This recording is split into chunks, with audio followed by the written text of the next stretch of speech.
Ay, naku, hapon na pala. Hapon na. Hindi ko pa nabawasan mga ito.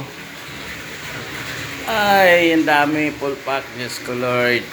Paano ko tapusin ito, oh. Tingnan nyo, pati sa counter, pati sa labas.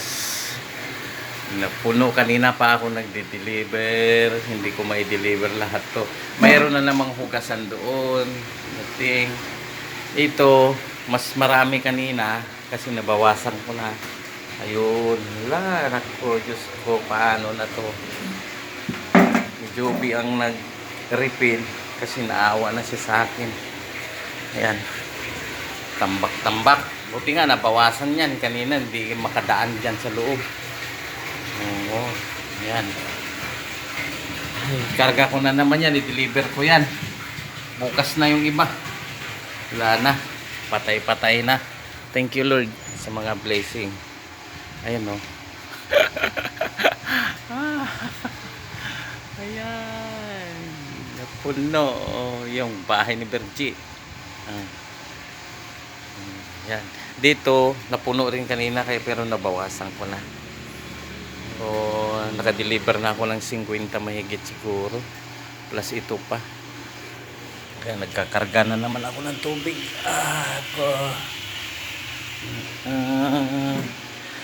Yun lang, enjoy lang. Uy, nagkarahulog na. Alala ko. Sikip eh. Nagtumbling na lahat. Ayan. Thank you, Lord. Halos ganito araw-araw, kaso nga lang sumusurinder yung katawan ko kasi solo. Kaya ngayon naawa si Joby, tinulungan niya ako. Kanina naghugas pa ako. Kaya yan, thank you, Lord, nabawasan na.